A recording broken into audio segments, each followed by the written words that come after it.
Bismillahirrahmanirrahim. Assalamualaikum warahmatullahi wabarakatuh. Innal hamdalillah nahmaduhu wa nasta'inuhu wa nastaghfiruh wa na'udzu billahi min shururi anfusina wa min sayyiati a'malina. Man yahdihillahu fala mudilla lahu wa man yudlil fala hadiya lahu. Asyhadu an la ilaha illallah wa asyhadu anna Muhammadan abduhu wa rasuluhu la nabiyya ba'dah. Amma ba'd. Para jemaah rahimani wa rahimakumullah.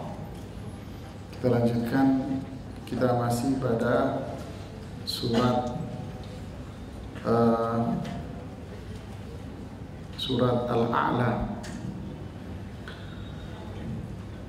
Kita lihat hari ini dari ayat yang ke-10.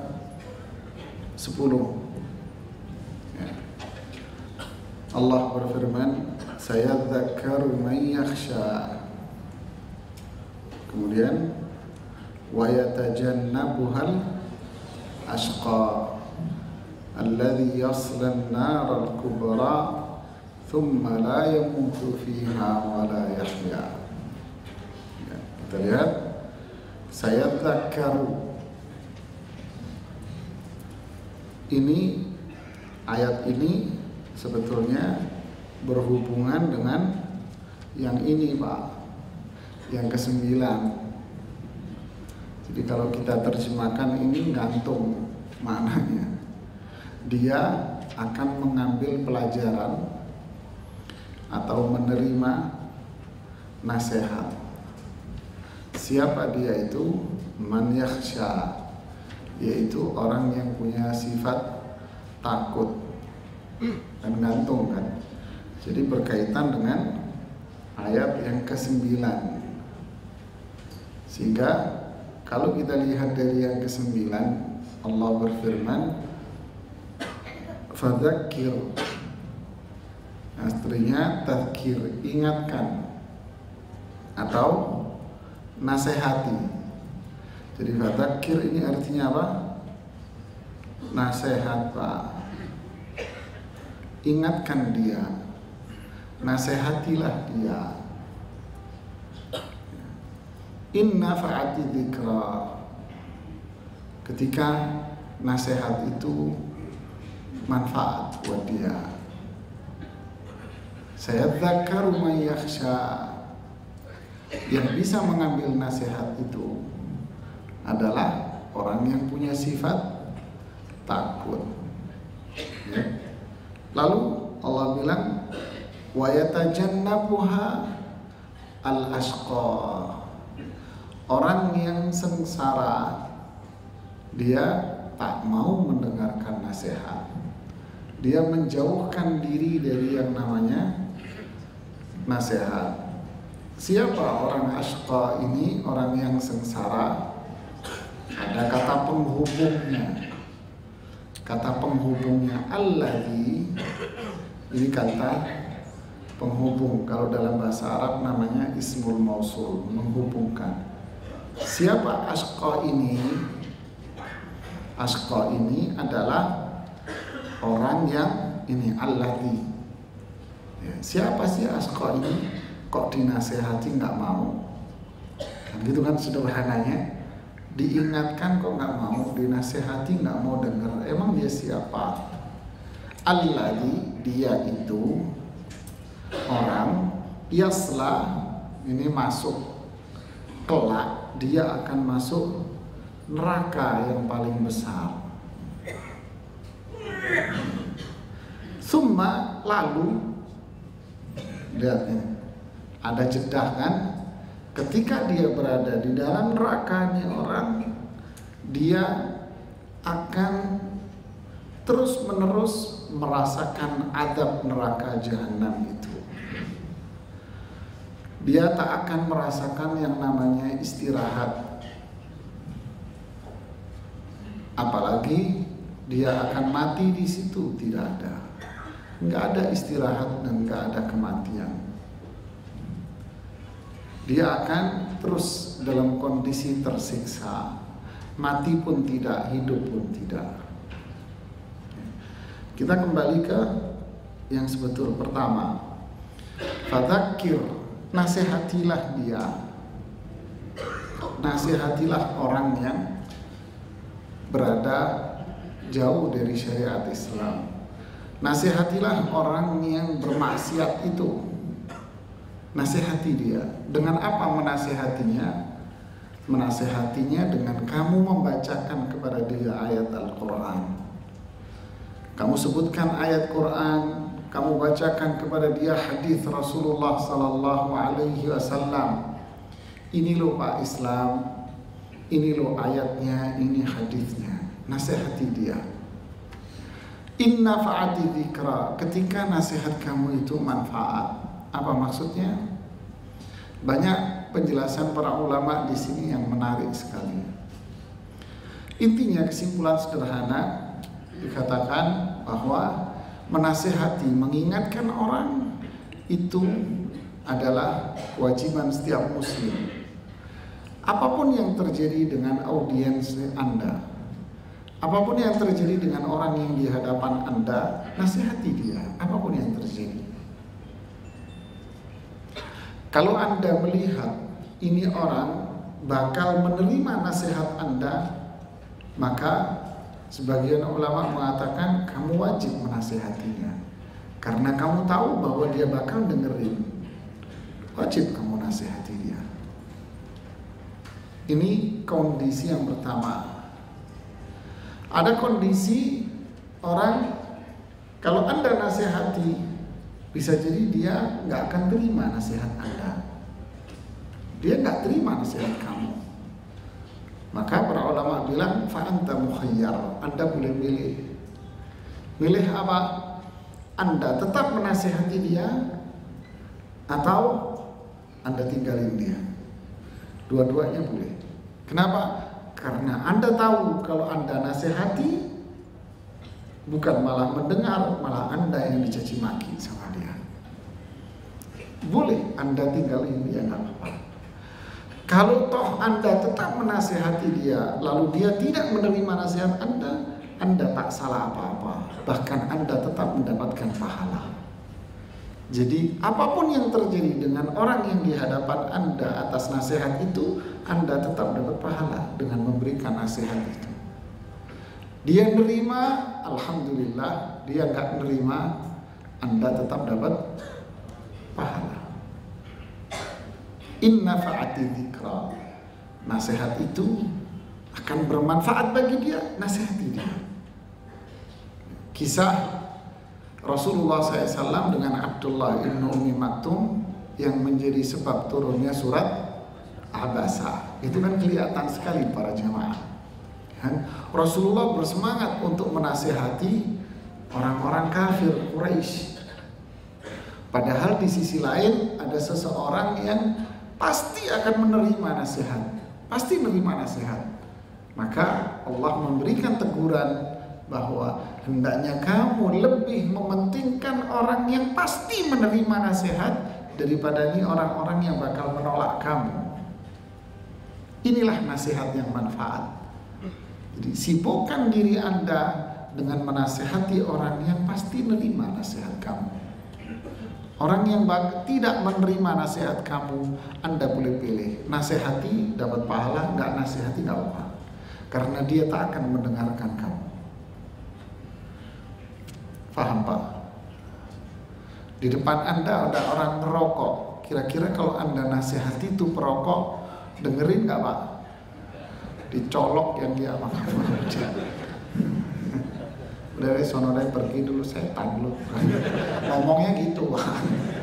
Iya kan? Jadi Anda boleh nasihati dia, Anda boleh meninggalkan dia. Tapi kalau Anda tahu ini orang kalau saya nasihati dia pasti dengerin, maka disitulah kewajiban kita, datangi dia, nasihati dia. Karena nasihat itu inna fa'ati dzikra, akan bermanfaat buat dia. Faham dari sisi sini? Masalah yang kedua, ini yang berkaitan dengan audiensnya, orangnya. Ibnu Katsir mengomentari dari sisi bahasa Anda. Nasihati dia, tegur dia ketika nasihat itu manfaat. Kapan nasihat itu manfaat? Ibnu Katsir mengomentari dari sisi gaya penyampaian Anda. Beliau mengutip dari ucapan Ali bin Abi Thalib radhiyallahu anhu, di mana Ali radhiyallahu anhu mengatakan, haditsin nasa qadra uqulihim, ajak bicara orang sesuai dengan kemampuan akal dia, kemampuan intelektual dia. Aturiduna an yukadzdzaballahu wa rasuluh, maukah kamu Allah dan Rasulnya didustakan? Jadi maksudnya gini, agar nasihat kamu itu diterima sama dia, berbicaralah sama dia dengan bahasa yang kira-kira dia paham. Ya kan? Ada ustadz-ustadz kita, Masya Allah, hafizahullah, ya. Beliau ceramah seperti Ustadz Abdullah Zain, anak sebut namanya. Beliau kalau ceramah coba lihat di live ketika di radio Roja, di hadapan siapa beliau berceramah? Masyarakat Purbalingga. Bahasanya apa? Yaitu beliau berbicara dengan bahasa yang difahami oleh kaumnya beliau. Bagi orang Jakarta melihat kok pembahasannya kurang greget ya. Ya kan? Bagi Anda yang mungkin lain kelasnya Pak, ya, tapi jangan menyalahkan orang, jangan menilai orang dengan diri Anda, sehingga berbicaralah kepada orang itu dengan kemampuan akal dia. Paham? Untuk apa? Agar nasihat kamu itu bisa diterima. Bahasa kamu yang pas sama kualitas kemampuan akal dia. Jangan sampai ngajar anak TK dengan bahasa mahasiswa. Dilemparin batu kamu mas. Ngajar anak mahasiswa dengan bahasa anak SD. Ini. Jadi sampaikan nasihatmu itu dengan gaya, bahasa, dan sebagainya yang sesuai dengan akal dia. Sisi mananya? Satu, penggunaan kata. Jangan mentang-mentang pendidikan Anda tinggi terus menggunakan bahasa-bahasa ilmiah. Ngomong apa, mas-mas kan? Dulu kan kata orang Jawa Timur kan, ini mau bicara apa? Nggak paham nih orang, bahasamu terlalu tinggi. Tidak ngerti, sederhanakan bahasa kamu. Ya, paham? Yang kedua, hindari istilah-istilah yang memicu, yang menjadikan dia malah salah paham. Pakai istilah-istilah yang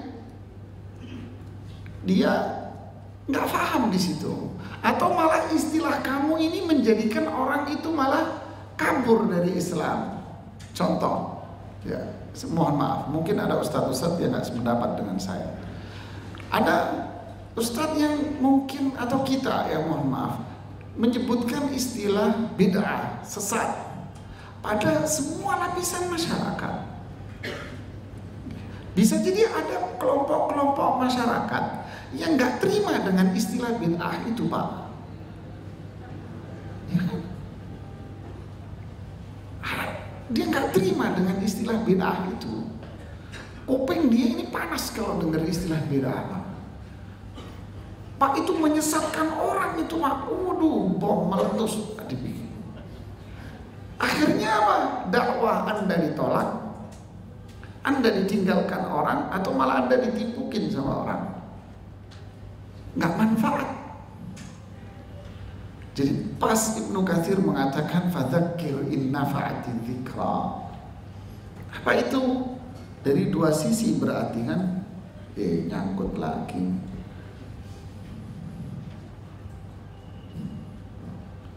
Nyangkut lagi tuh.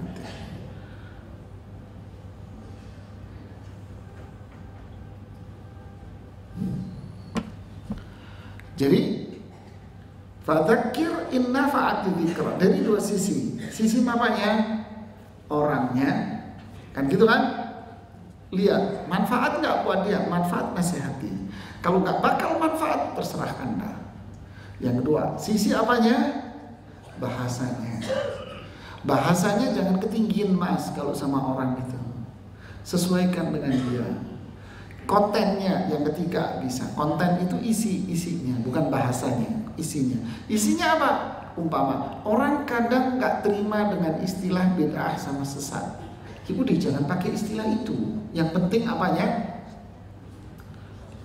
Yang penting substansinya itu masuk, Pak. Umpama ada orang mengatakan, Mas, apa hukumnya sholat di malam nisfu Sya'ban?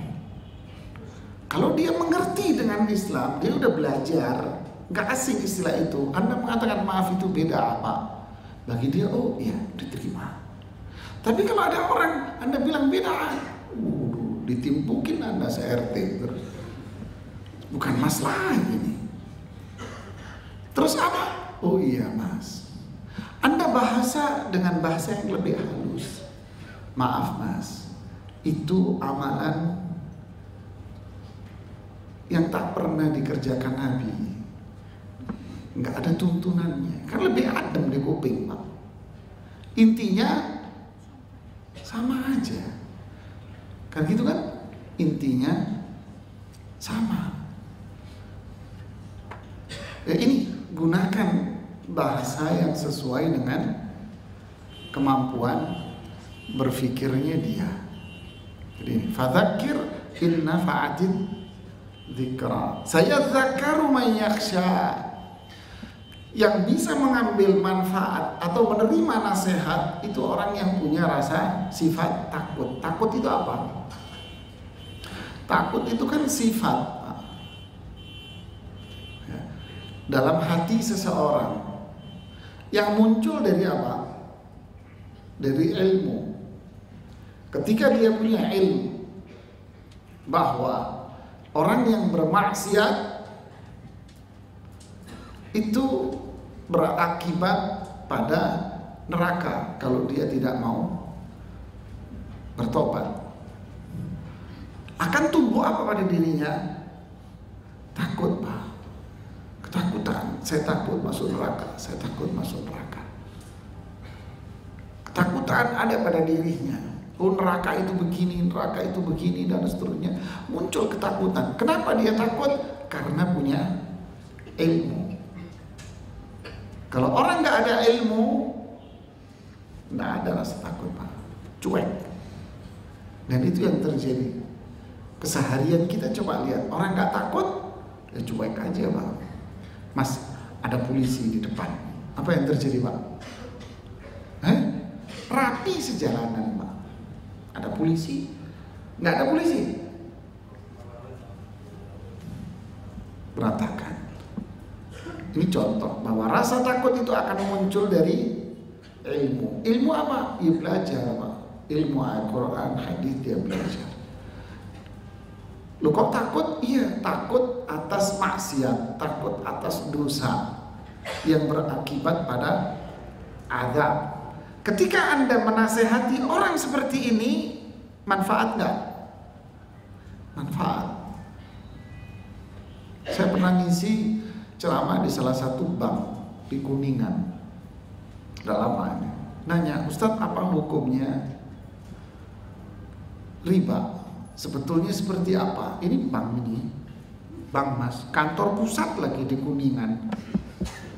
Apa hukumnya? Saya senyum. Saya bilang, mau jawaban yang saklek apa jawaban yang muter-muter? Saya bilang. Di sebelah saya ada direktur. Di bawah saya ada direktur. Jawab aja Ustaz. Saya jawab. Saya jelaskan, ini loh hukumnya riba. Ini loh neraka, Mas. Di sebelah saya lagi ada manajernya. Menangis tuh manajer, meneteskan air mata. Perempuan-perempuan menundukkan wajahnya sambil menangis mereka. Selesai saya pulang, diantar sama beliau ini. Ustadz saya takut. Tinggalkan Mas, saya mau tinggalkan. Orang yang punya rasa takut, dia akan mengambil manfaat dari nasihat Anda. Sayadzakkaru man yakhsha. Jadi inilah orang yang bisa mengambil manfaat dari nasihat. Kata Imam As-Sa'di, dari ayat ini secara tidak langsung Allah menyebutkan apa? Orang yang bisa nasihat itu ada yang menerima, ada yang menolak. Yang menerima siapa? Yang mempunyai sifat ini yakhsha ini, Pak. Kan? Yang memiliki sifat rasa takut ini tadi. Ini al-muntafi'un, kelompok orang-orang yang mengambil manfaat dari nasihat. Kemudian selanjutnya apa? Selanjutnya wa yatajannabuhal ashqa. Yatajannabu, apa yatajannab? Menjauhkan. Siapa yang akan menjauh dari nasihat? Siapa yang menjauh dari nasihat? Al-ashqa. Siapa al-ashqa? Syaqi. Syaqi itu lawan dari sa'id. Sa'id itu bahagia. Syaqi sengsara. Orang yang sengsara, dia akan menjauhkan dirinya dari nasihat. Siapa mereka? Secara sifat, sifatnya adalah orang-orang yang kallabal rana ala qulubihim ma kanu yaksibun. Orang yang hatinya itu hitam, Pak. Kenapa hatinya hitam? Maksiat. Orang yang hidupnya lebih dominan ke maksiat, terus Anda nasihati, didengar? Enggak. Ngelihat Anda aja enak dia, Mas. Anda datang ke preman mana Jatinegara situ, samperin tuh preman Jatinegara, Anda nasihati, gimana? Ngelihat kamu enak dia. Anda baru mau ngapain? Sana. Sudah, dia nggak bakal mau dengar. Kalau toh Anda ngomong, dia cuma senyum aja, nggak bakal dikerjain. Sudah, budak kupingnya, Mas. Wa man a'rada 'an dzikri fa inna lahu ma'isyatan dhanka wa nahsuruhu yaumal qiyamati a'ma. Qalu lima hasyartani a'ma? Kan? Mereka yang berpaling dari Al-Quran, hidupnya itu sempit, Pak. Makanya orang-orang yang seperti ini slogannya apa? Dunia ibarat daun kelor. Biasanya stres dia, kan? Sempit dunia. Kelak di akhirat Allah bangkitkan dia dari kubur dari keadaan buta, tuli. Kenapa engkau bangkitkan kami dalam kondisi seperti ini? Kadzalika atatka ayatuna fanasita. Dulu kamu dibacakan ayat Quran kepada kalian nggak mau dengar. Ini akibatnya. Inilah kelompok yang ashqa, orang yang tak mau menerima nasihat. Mereka ini alladzi yaslan naral kubra, mereka kelak akan masuk neraka. Secara spesifik mereka siapa yang dimaksud dengan al-ashqa? Orang kafir, Pak. Orang kafir itulah ashqa, syaqi, sengsara. Makanya kenapa orang-orang kita ini memusingkan diri dengan perilaku orang kafir? Apa yang dipusingin, Pak? Mereka itu orang kafir. Terus kita sibuk diri kita dengan mereka. Dalam artian apa? Ulah mereka menjadikan kita galau dan gelisah. Berarti kita terhina dong. Iya, kita terhina. Kita merasa diri kita galau gelisah atas ulah orang-orang kafir. Ngapain? Islam itu tinggi, agama mulia. Orang Islam itu orang yang dimuliakan sama Allah. Tak akan merasa galau, tak akan merasa takut atas ulah orang-orang kafir. Lihat para sahabat radhiyallahu taala anhum ajma'in. Apakah mereka merasa takut atas ulah orang-orang kafir Makkah? Tidak. Enggak ada galau, enggak ada gelisah, enggak ada ketakutan. Pasukan mereka waktu perang jumlahnya banyak, enggak ada tuh rasa takut. Enggak ada. Perang Mu'tah 200.000 mereka jumlahnya, sahabat cuma 3.000. Takut? Enggak. Ketika menaklukkan Palestina, perang Ajnadain, Khalid bin Walid yang jadi komandan perang. Diserang dari laut dan diserang dari darat. Takut? Nggak ada. Ngapain pusing orang kafir?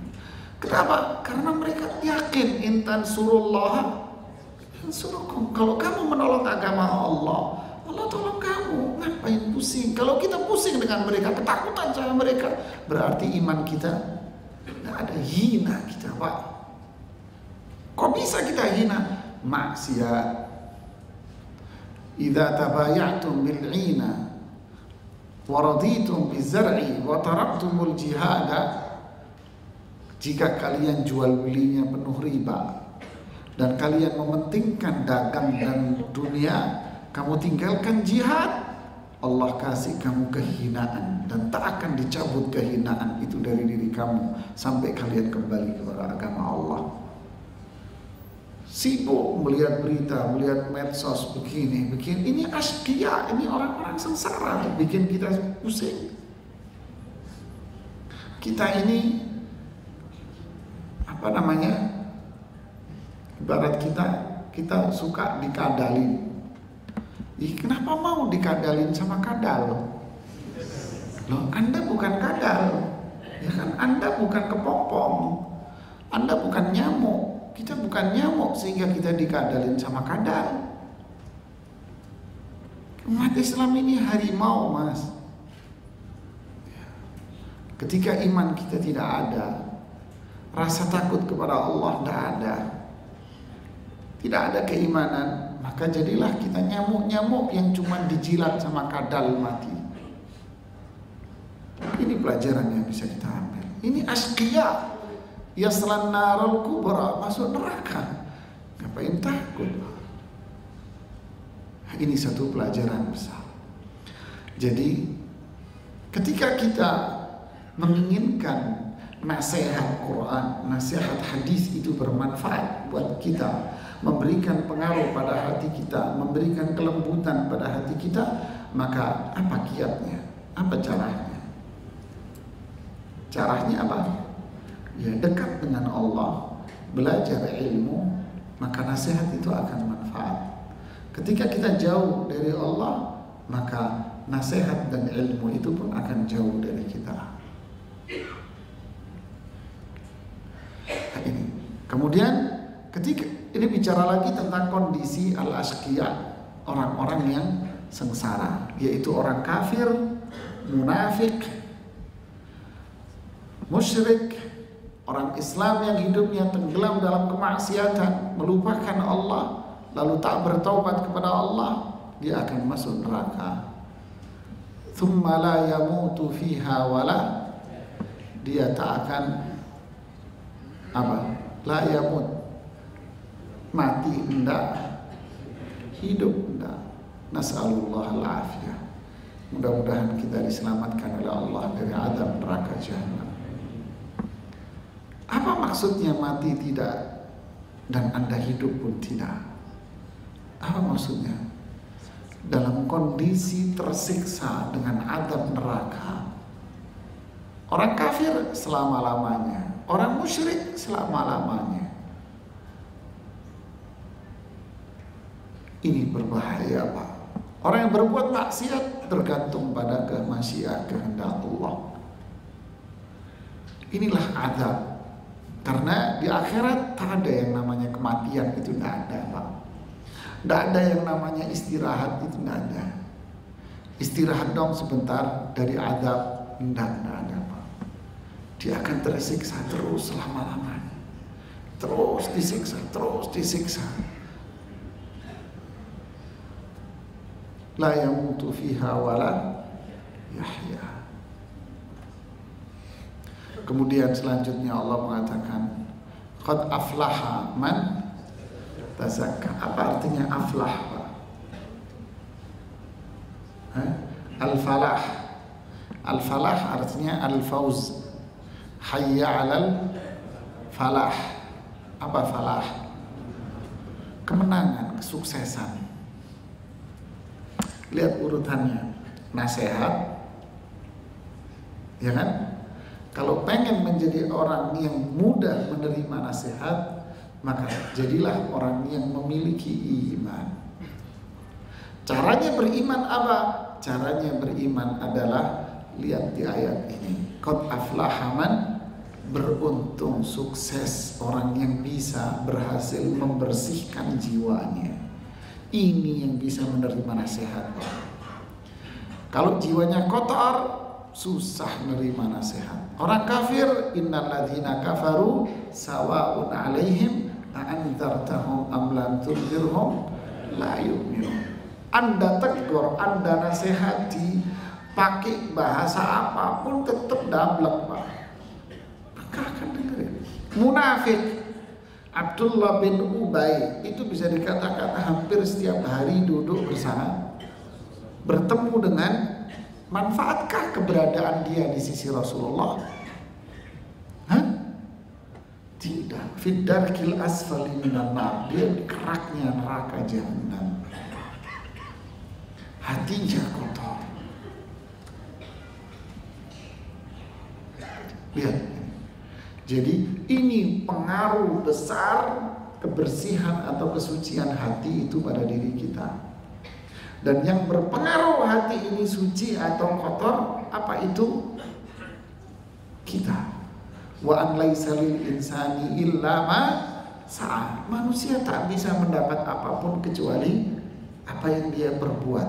Anda berbuat ini kama tadinu tudan. Begitulah Anda berbuat dan seperti itu Anda akan mendapatkan balasan. Maksiat, nukta sauda, titik-titik hitam dan terus.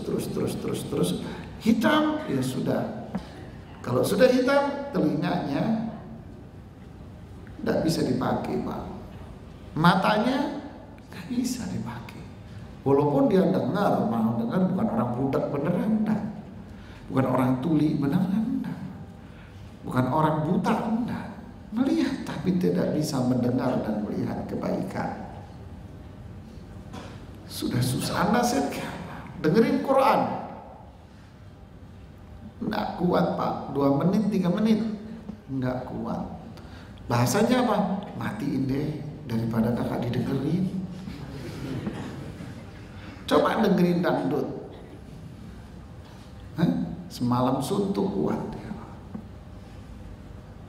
Suruh sholat sebentar 5 menit aja nggak kuat. Padahal dari tadi di depan masjid nggak kuat. Coba nongkrong di kafe-kafe sama dia berjam-jam sama teman-temannya, perempuan-perempuan dan sebagainya. Kuat banget kuatnya, Pak.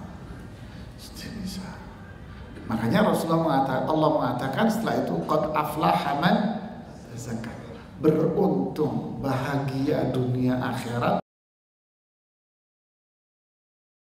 orang yang berhasil mensucikan jiwanya, berhasil membersihkan hatinya. Dengan apa caranya membersihkan hati? Caranya apa membersihkan hati? Semedi di jam 1 malam, Pak. Semedi di tengah kegelapan malam sepi. Semedi. Ya kan?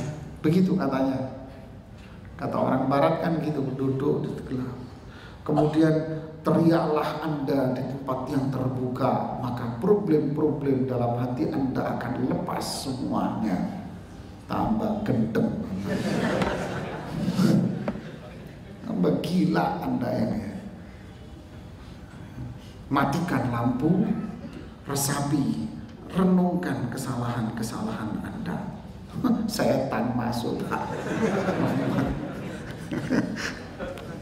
Ya aneh-aneh aja, ya kan? Orang gila suruh mengobati orang waras, ya disuruh gila kamu. Orang asqa, ini orang sengsara, suruh mengobati orang Islam. Orang gila jadi dokter, gendeng kamu mas. Gimana caranya hati kita bersih? Apa caranya? Iman tauhid. Iman tauhid, Pak, hati bersih. Tidak ada dengan selain itu. Qad aflaha man tazakka, beruntung orang yang membersihkan dirinya dengan tauhid. Menjauhkan diri dari perbuatan syirik, menyekutukan Allah. Hatinya akan bersih. Hanif, makanya disebut sebagai apa? Hanif. Wa ma umiru illa liya'budullaha mukhlishina lahud-dina hunafa. Ya kan? Mereka tak disuruh apapun kecuali hanya beribadah kepada Allah dengan ikhlas. Karena Allah hunafa, bersihkan, sucikan dirimu dari noda-noda syirik. Ini makna ayat ini. Jadi tauhid, menjauhkan diri dari syirik, ini jalan menuju kesucian hati. Jadi kalau ada orang bikin baliho di tengah jalan, billboard gede Pak, 2x3 atau berapa itu, ziarah kubro keliling makam se-Jakarta. Apanya yang Anda mau cari keliling kuburan Pak? Kita takut Pak ke kuburan, wali-wali Allah.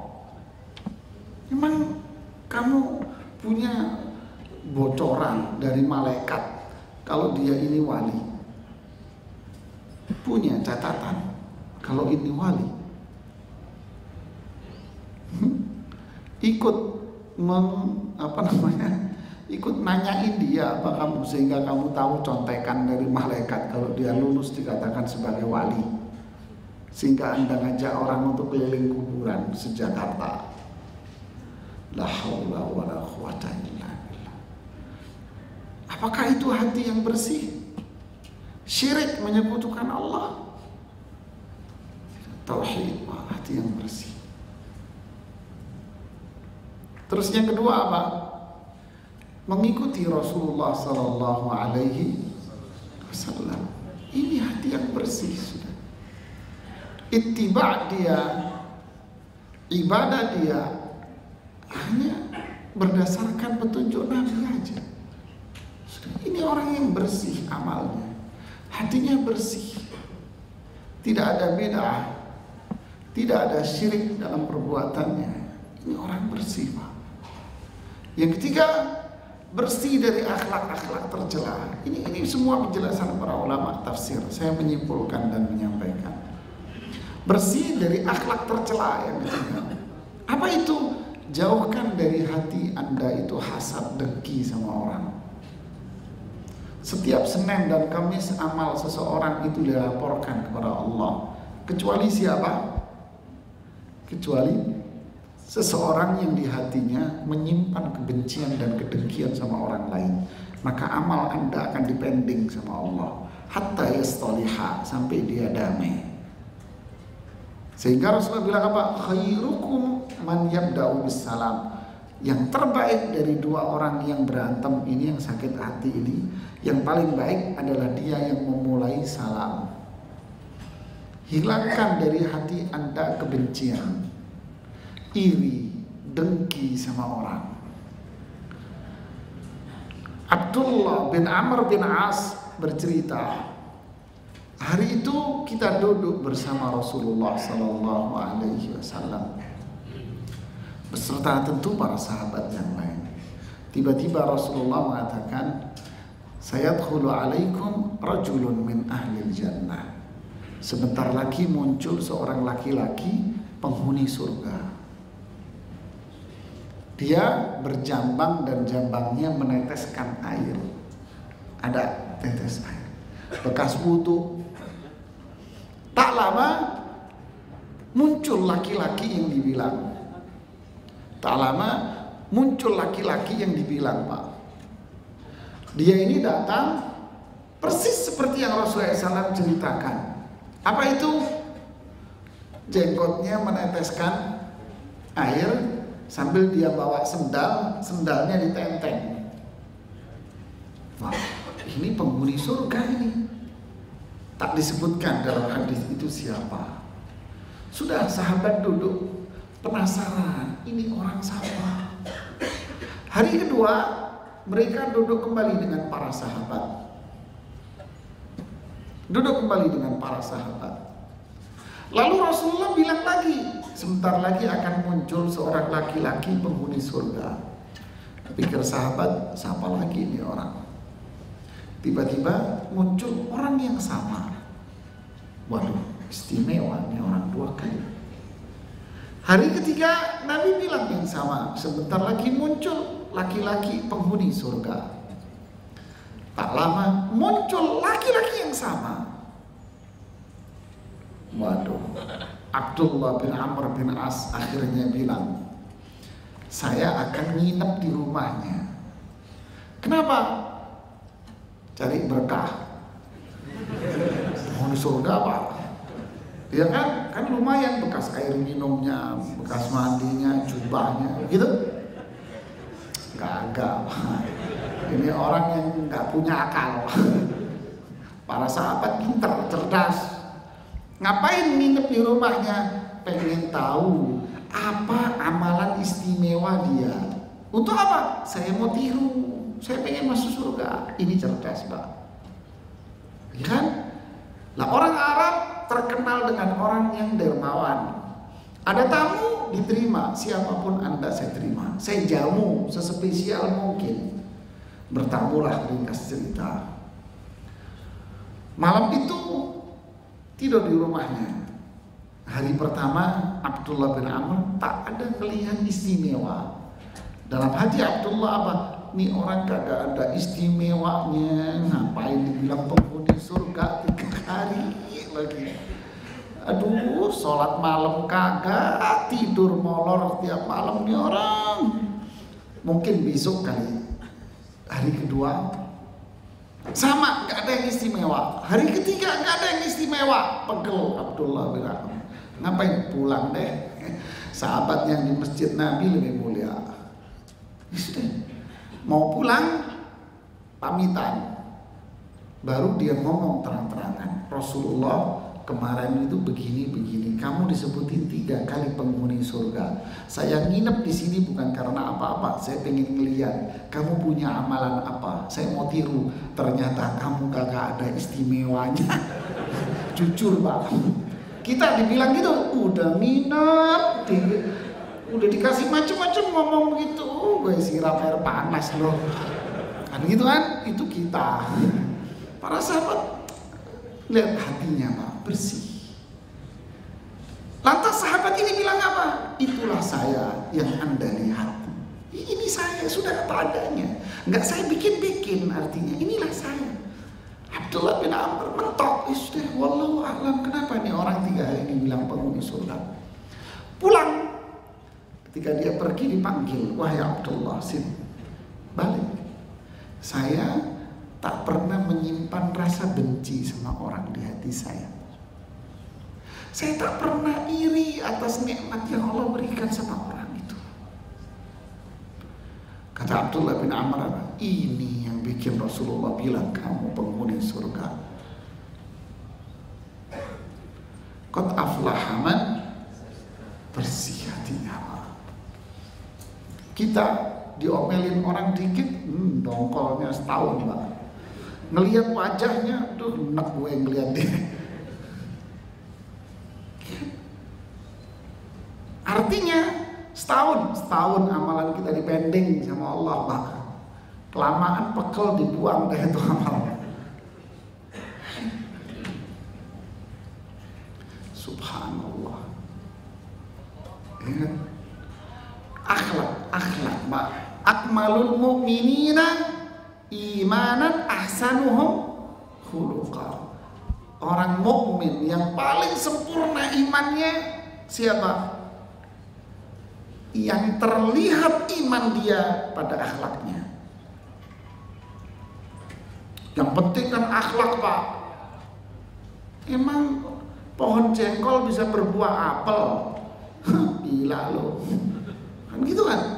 Nggak ada jengkol, dia keluar jengkol, Mas. Ada. Orang beriman yang paling sempurna imannya, yang paling baik akhlaknya. Maksudnya apa? Imannya dia sempurna akan terlihat pada akhlaknya. Dan orang yang paling baik di antara kalian, orang yang paling baik sama keluarganya. Nabi bilang apa? Jangan jadi suami yang membenci istrimu karena istrimu berbuat salah. Bukan orang beriman kamu. Kamu tidak akan bahagia, keluargamu menyimpan kebencian sama istrimu, sama orang lain aja begini, apalagi sama suami istri Anda. Nih, Pak. Sama orang lain seperti ini, dipending, Pak. Bagaimana kalau sama istri Anda? Qad aflaha man, bersih dari syirik, bersih dari perbuatan bid'ah, bersih dari akhlak-akhlak tercela dalam hatinya. Mulutnya tak pernah ngomongin orang, tak pernah mengumbar aib orang lain. Jiwanya terbebas dari maksiat-maksiat. Inilah orang beruntung. Apa yang terlihat pada diri orang yang sukses ini, yang bersih? Apa kelanjutannya? Wa dzakara asma rabbih fasalla. Orang yang bersih hatinya, dia senantiasa menyebut nama Allah. Ciri orang yang bersih hatinya, bebas dari syirik, bebas dari bid'ah, maksiat, hatinya rajin zikir, Pak. Mulutnya selalu menyebut nama Allah. Dzakara asma rabbih, menyebut nama Allah.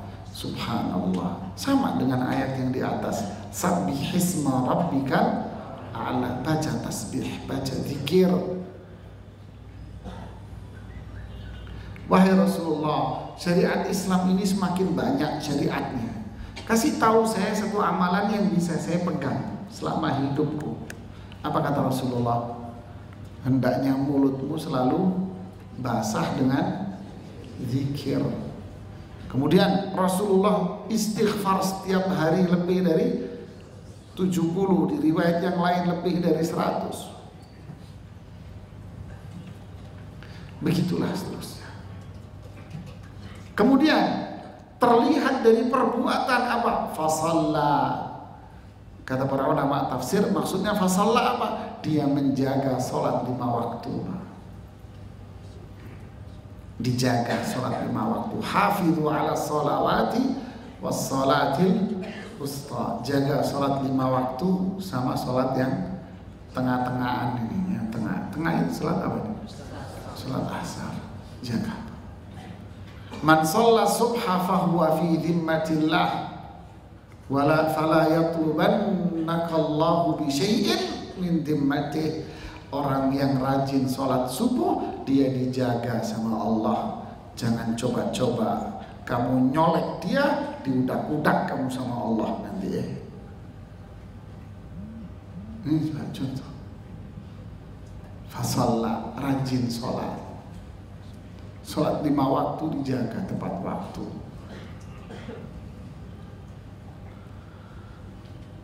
Ini ciri-ciri orang yang suci hatinya. Jadi kalau kita berharap kesucian hati, kesucian pikiran, maka dengan tauhid, mengikuti sunnah Rasulullah Sallallahu Alaihi Wasallam, menjauhkan diri hati mulut dari akhlak-akhlak tercela, melakukan perintah Allah, menjalankan perintahnya, meninggalkan semua larangannya, bukan dengan semedi, Pak. Anda semedi itu semedinya di tengah gua, di dalam gua, di atas gunung, keluar-keluarnya nggak bisa ditusuk. Mantap, Nabi ketusuk Pak. Ya kan? Nabi luka pipinya, kepalanya, giginya patah. Wih, muncul orang zaman sekarang aneh-aneh Pak. Nah, inilah manusia yang bisa menerima nasihat dan orang yang suci hatinya. Wallahu a'lam bishawab. Kita lanjutkan nanti setelah sholat Isya ya. Sudah adzan. Bismillahirrahmanirrahim. Alhamdulillah, salatu wassalamu ala Rasulillah wa ba'd. Kita lanjutkan di ayat-ayat terakhir. Pada ayat yang 16 Allah berfirman, bal tu'thirun al-hayat ad-dunya. Ya, jadi apa artinya? Bal tu'thiruna, dan sungguh kalian itu tu'thirun. Apa tu'thirun itu? Tu'thirun itu artinya mementingkan, mengedepankan, lebih memilih gitu dia. Ini artinya lebih memilih. Lebih memilih apa? Al-haya ad-dunya, berarti dia lebih memilih dunia.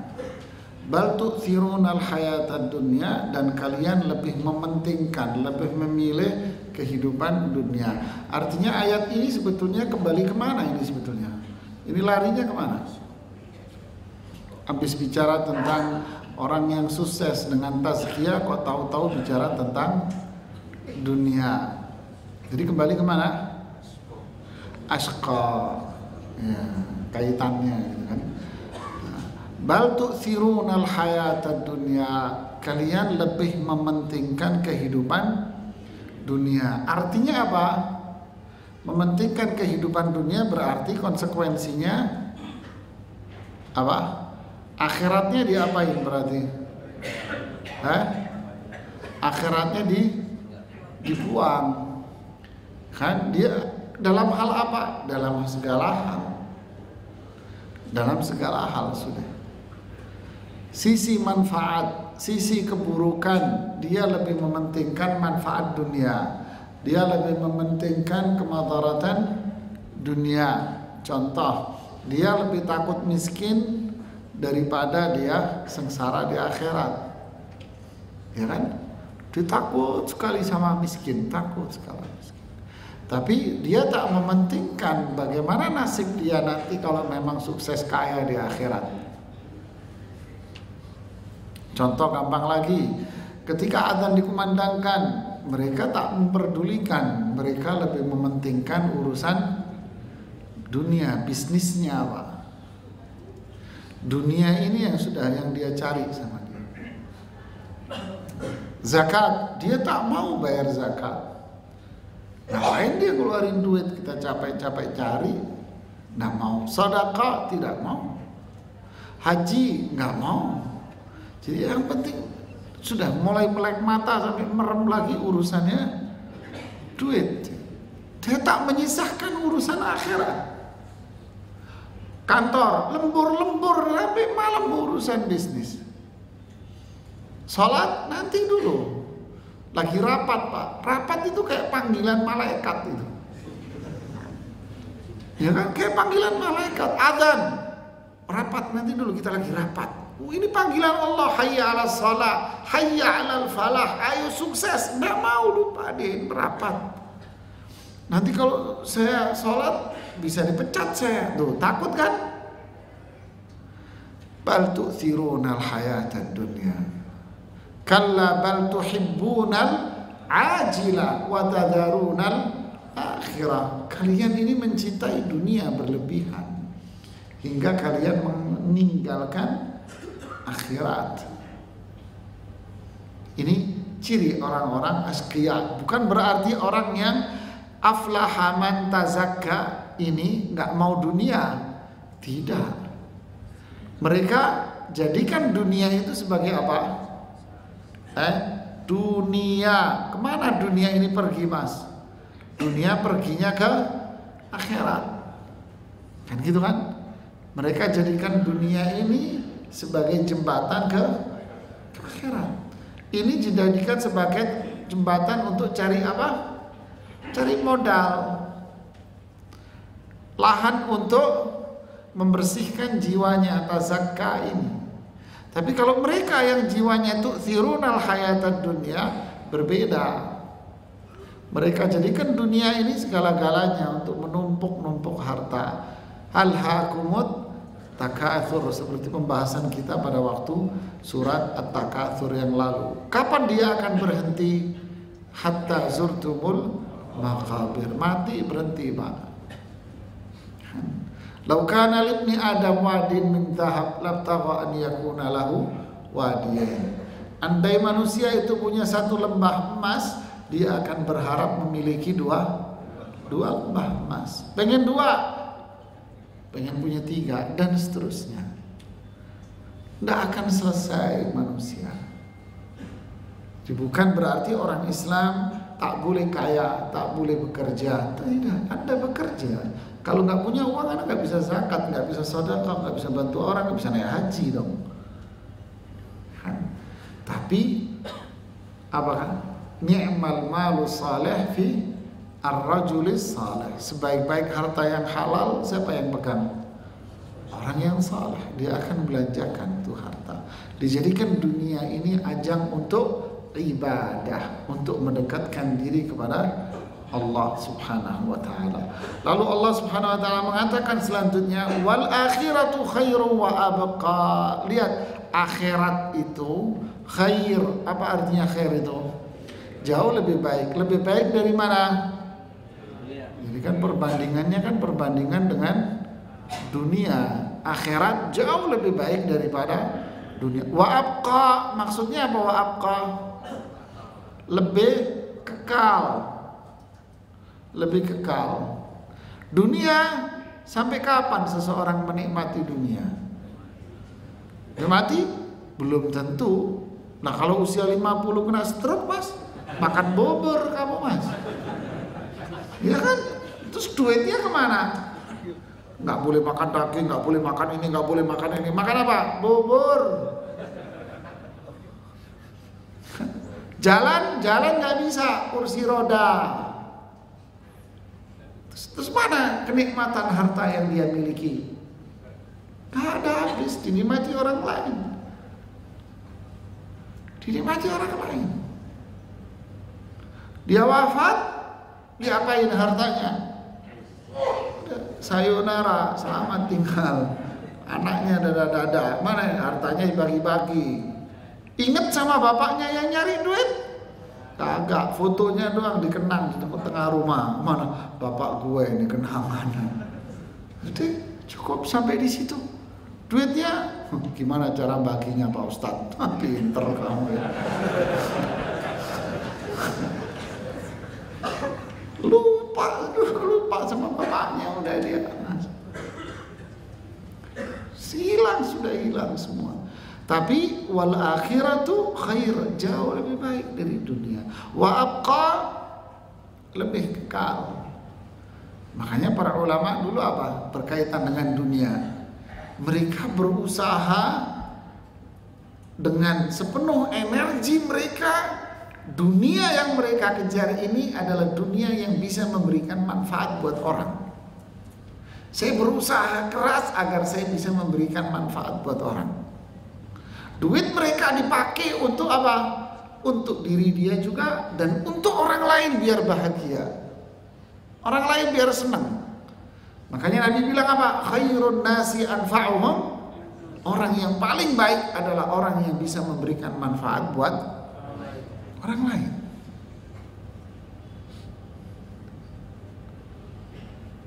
Ini Pak. Kenapa mereka seperti itu? Karena mereka tahu ini yang kekal, dunianya nggak akan habis. Mana qasamalun min sedekah, harta tak akan berkurang karena sedekah. Dan ini yang mengekalkan mereka di akhirat nanti. Wa abqa, kalimat yang luar biasa. Khair, jauh lebih baik. Kata, kalau nggak salah Abdullah bin Umar atau siapa, apa andai sholat kita 1 rakaat aja diterima sama Allah, akan jauh lebih mulia dari dunia dan seisinya. Subhanallah. 1 rakaat aja diterima jauh lebih mulia dari dunia dan seisinya. Kemudian Rasulullah SAW mengatakan apa? Uang yang kamu belanjakan untuk istri dan anakmu itu jauh lebih mulia daripada uang yang kamu dermakan buat jihad fisabilillah. Kenapa kamu bisa menghidupi orang? Subhanallah. Inilah Islam, Pak. Khair wa abqa. Jauh lebih baik dan akan kekal selama-lamanya. Dikenang, Pak. Siapa yang bangun di masjid fulan? Siapa yang itu fulan? Siapa fulan? Orangnya wafat, Pak. Tapi ini kerannya ngalir, khairun wa abqa. Khairu ma yakhlifur rajul ba'da mautihi fi hayati. Sebaik-baik yang ditinggalkan seseorang setelah dia wafat dan dia melakukan itu sejak dia masih hidup. Apa itu? Ilmu. Dia ngajarin orang, ilmunya terus. Lihat, Imam Ibnu Katsir namanya dikenang sepanjang masa. Orangnya wafatnya kapan? Abad ke-6 atau abad ke-7 beliau wafat, tahun 700-an kalau nggak salah beliau wafat. Sampai sekarang dikenang, terus sejarahnya dibaca oleh orang. Ilmunya manfaat, Pak. Terus apa? Al-Quran. Dia cetak Quran, dibagi-bagikan ke semua orang. Orang baca Quran. Dari infak dia. Mengalirkan sungai, bikin saluran air, bikin sumur, sehingga para sahabat dulu menilai sedekah yang paling baik adalah sedekah air. Kampung gak punya sumur, dibikinin sumur, sehingga mereka akhirnya hidup dengan air itu. Maka sepanjang air itu mengalir, selama air itu mengalir, selama itu pahala orang yang membangun sumur itu akan terus mendapatkan pahala. Sampai kapan? Namanya khairun wa abqa. Ini investasi yang benar. Subhanallah. Sedangkan kalau mementingkan dirinya sendiri, zail, akan hilang. Hilang. Belum wafat sudah diperebutkan duitnya, hartanya oleh anak-anaknya, Pak. Subhanallah. Dan inilah akhirat. Inna hadza la fis suhufil. Lihat, ini ada kalimat inna hadza. Ya, apa maksudnya inna hadza? Semua yang disebutkan oleh Allah di atas tentang orang-orang yang ini qad aflaha man tazakka, tentang orang-orang yang memiliki sifat-sifat falah, kesuksesan, kemudian asqa yang di atasnya tadi, semuanya itu sebetulnya disebutkan oleh Allah juga di kitab-kitab dulu. Disebutin juga oleh Allah pada kitab-kitab dulu. Di kitabnya Nabi Ibrahim, di kitabnya Nabi Musa, disebutkan oleh Allah pula. Disebutkan. Suhufi Ibrahim wa Musa, disebutkan. Nah, inilah pembahasan kita pada surat Al-A'la. Bicara tentang kebaikan, keburukan, tauhid, syirik, iman, kufur, sa'id, orang bahagia, ashqa, orang sengsara. Mudah-mudahan Allah jadikan kita semua sebagai orang-orang yang berbahagia dan dijauhkan dari berbagai macam keburukan. Wallahu a'lam bishawab. Silakan kalau ada yang ditanyakan. Silakan. Assalamualaikum warahmatullahi wabarakatuh. Waalaikumsalam.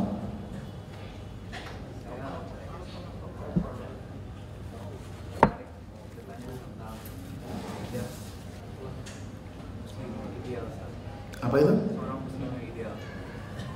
Seorang muslim yang ideal karena melihat bahwa akhiratu khairu wa abqa, akhirat itu jauh lebih baik daripada dunia dan sifatnya kekal. Nah, sementara kita nggak bisa tutup mata kalau seandainya zaman sekarang itu kompetisi itu betul-betul ketat ya, dan kita tuh umat muslim itu memang harus dituntut juga untuk bisa bersaing gitu. Kalau enggak kita pasti akan dijajah apapun itu, ekonomi, teknologi dan segala macamnya, sehingga yang kena itu juga akhirnya kemaslahatan umat Islam sendiri. Nah terus kemudian kalau begitu kita juga harus kerja keras, artinya juga kejar dunianya gitu Ustaz. Nah kira-kira bagaimana ini mensiasatinya kita kejar dunia ini tapi kita tidak kehilangan akhirat. Nah saya akhirnya melihat bahwa kita mesti punya power lebih daripada orang kafir itu, yaitu kita juga harus beribadah yang serius, dan dunia kita juga kita harus maksimalkan. Apa memang seperti itu? Ya. Barakallahu fiik. Pertanyaan bagus sekali. Bagaimana seharusnya sih seorang muslim ini? Dalam artian apakah orang Islam ini harus ikut berkompetensi, harus ikut menunjukkan powernya dari sisi duniawi tanpa melupakan akhirat, atau memang mementingkan akhirat dalam artian kita tinggalkan aja dunia? Pertanyaan yang sangat bagus sekali. Orang Islam, Muslim itu apa sebetulnya? Orang Islam itu apa sebetulnya?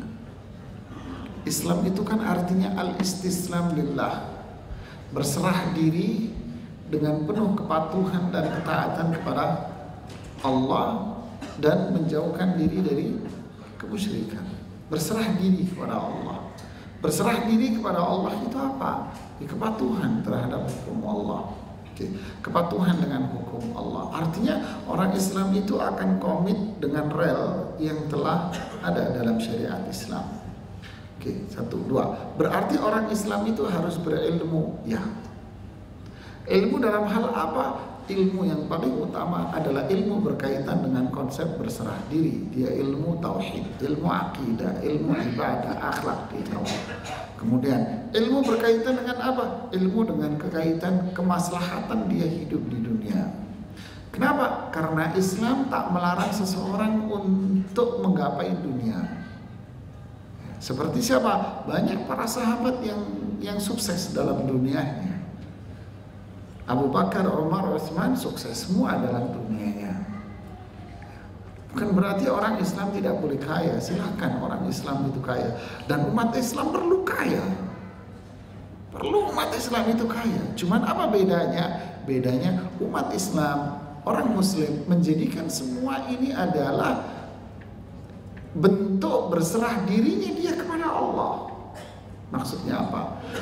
Dunia ini dijadikan pada dia adalah kesempatan bagi dia untuk berserah diri kepada Allah, agar dia nanti kembali kepada Allah, kembali sebagai manusia yang sukses dengan amalnya. Jadi apapun yang dia kerjakan di dunia itu tetap kembali kepada satu titik. Apa? Ini adalah bagian dari berserah diri dan ibadah kepada Allah. Ini yang harus kita pahami dalam konsep Islam.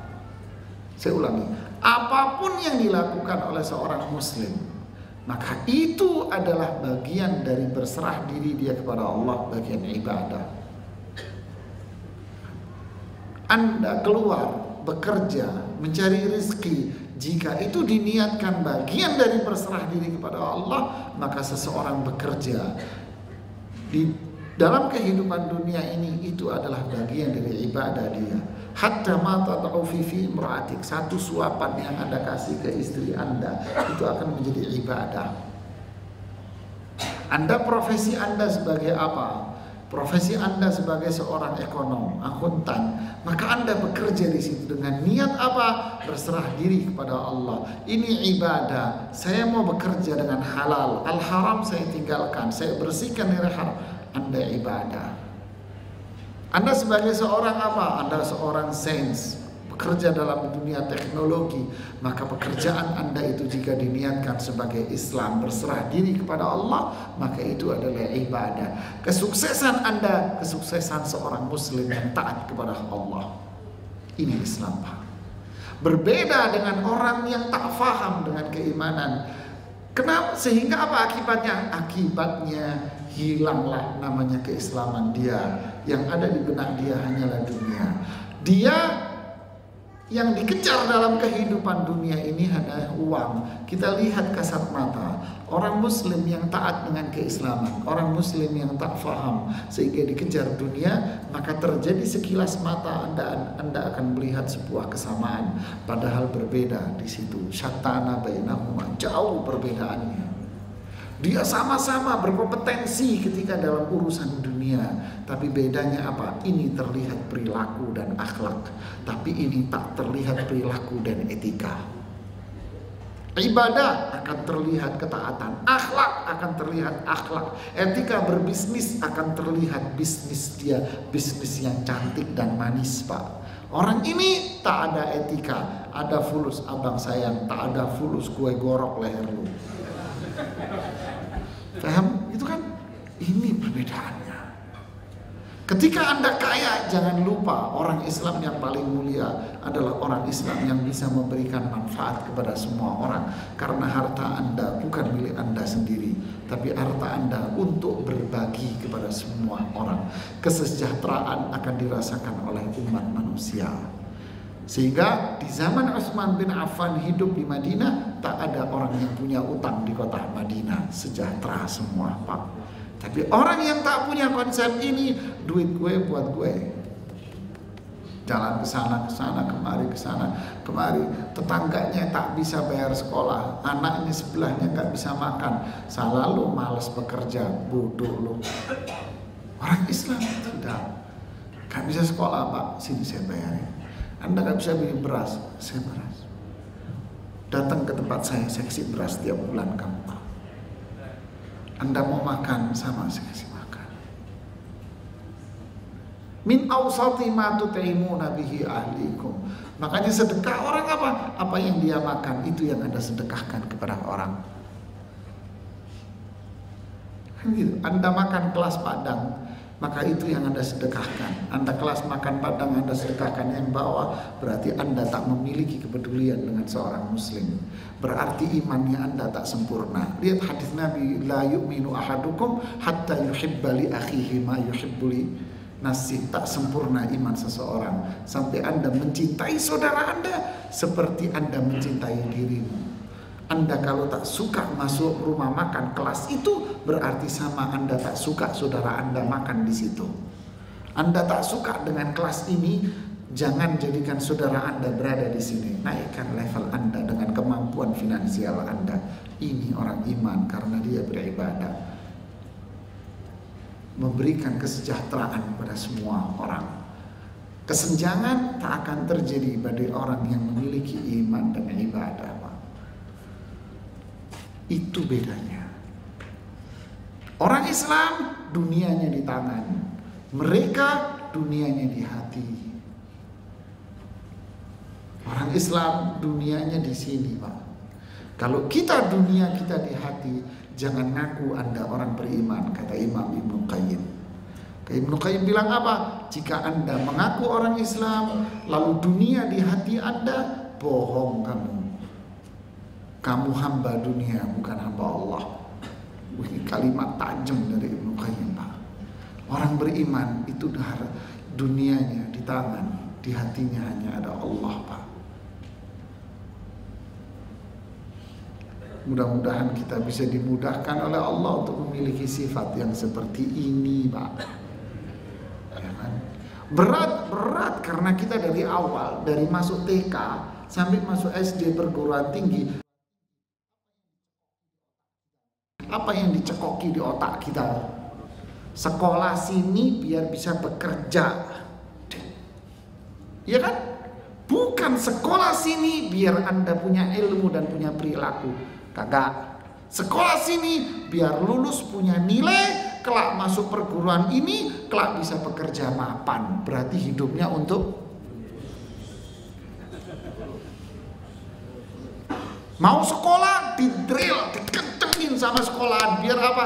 Nilainya bagus. Sekolah cari nilai, bukan cari perilaku. Anda akui, tak Anda akui, ini kenyataan di dunia kita.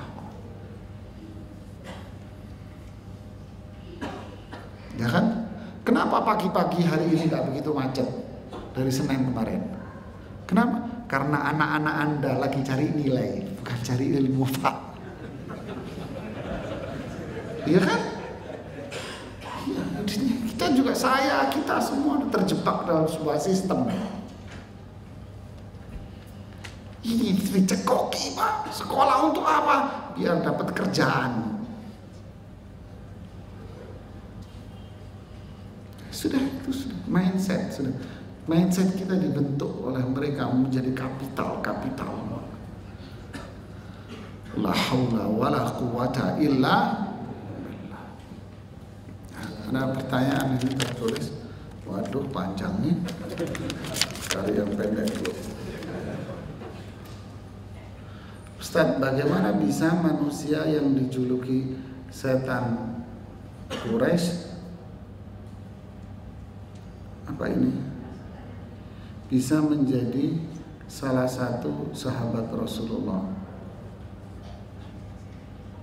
Apa maksud Anda setan Quraisy? Umair bin Wahab. Ini ceramahnya Ustadz Khalid. Anda tanya ke Ustadz Khalid minggu depan. Saya nggak tahu. Ya, jangan ditanya ke saya. Ya, tanyain ke Ustadz Khalid kepada beliau besok. Ya kan? Ini kan ceramahnya beliau di Blok M, saya tahu. Tanya ke Ustadz Khalid, jangan tanya saya. Nggak baik bertanya untuk ngadu ke Ustadz, itu nggak benar itu namanya. Anda adu Ustadz ini dengan Ustadz ini, Anda mau adu, nggak boleh begitu. Ya, tanya ke Ustadz Khalid langsung ya. Saya nggak tahu kenapa Ustadz. Bagaimana dengan orang yang bukan si pelaku maksiat? Ia termasuk orang yang melaksanakan perintah Allah, atau tetapi ia termasuk orang yang tak pernah mau menerima nasihat dari orang lain. Jika ia melihat kesalahan, dia termasuk orang yang tak pernah mau mendengar. Muter-muter pertanyaannya. Faham deh maksudnya.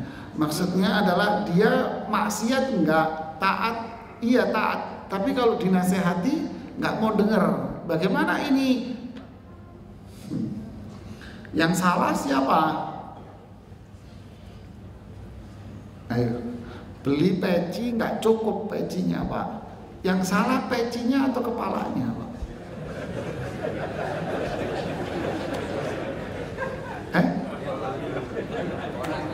Yang salah yang mana? Ayo.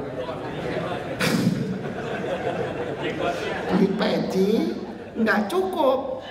Anda salahin pala lo aja yang gede.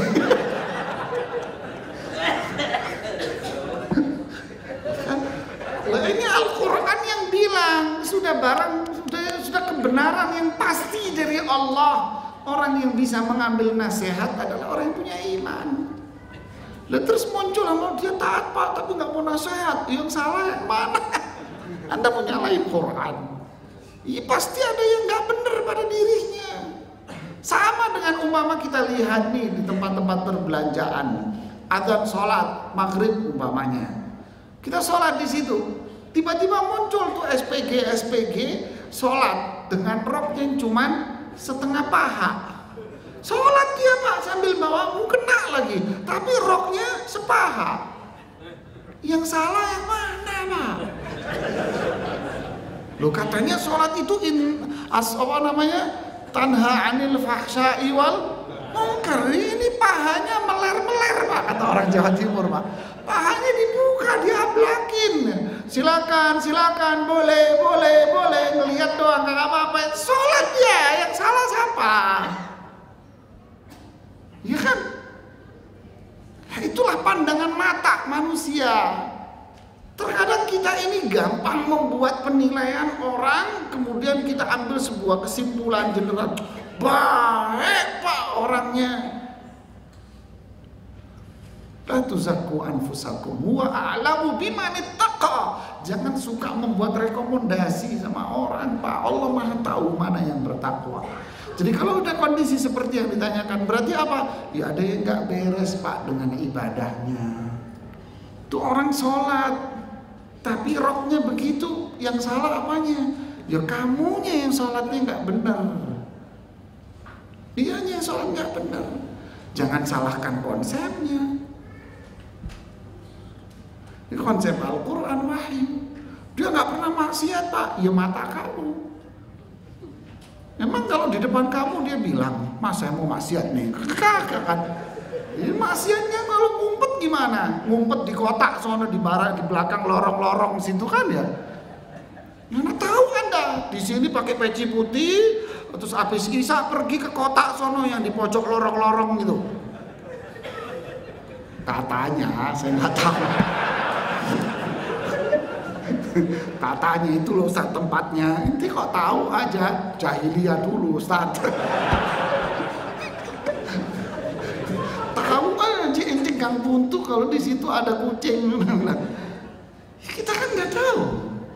Nah itulah makanya Allah mengatakan la tuzakku anfusakum huwa a'lamu biman ittaqa. Jangan bikin tazkiyah, jangan menilai orang di kesimpulan yang pasti. Jadi kalau udah seperti ini, apa yang terjadi? Ya ibadahnya dia yang salah Mas. Udah ya, jangan nasihatin gue deh, udah haji 3 kali gue. Nah, bisa ngomong begitu udah salah, sudah tak benar. Ada para sahabat ngomong begitu.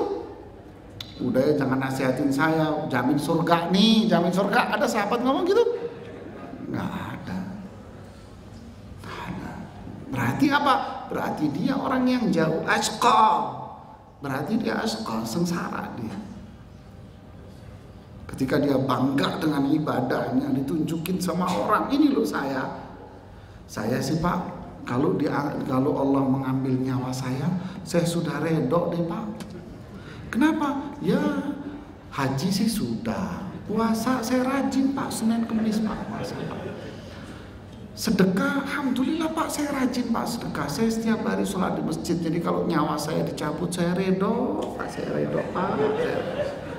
Ya Allah, ponakan malaikat Jibril kali ini orang. Para sahabat menangis Pak, takut diadab di neraka jahanam. Ini sahabat menangis meneteskan air mata. Padahal mereka sudah dijamin surga. Abu Bakar Siddiq menangis Pak, takut diadab. Umar menangis, Utsman menangis, Ali menangis. Sahabat-sahabat menangis Pak, takut diadab. Asma bintu Abi Bakar anaknya mengeluh, Abdullah, kalau kita bunda, aku diledekin terus sama orang-orang. Mereka bilang apa? Katanya ibumu itu cuma punya ikat pinggang. Kan dijuluki Dzatun Nitaqain. Kata Asma apa? Katakan sama mereka, ibumu memang cuma punya ikat pinggang nah. Bilang sama mereka, la haula wala quwwata illa billah. Ini Asma Dzatun Nitaqain, pemilik 2 ikat pinggang, yang ikat pinggangnya dihargai surga sama Allah.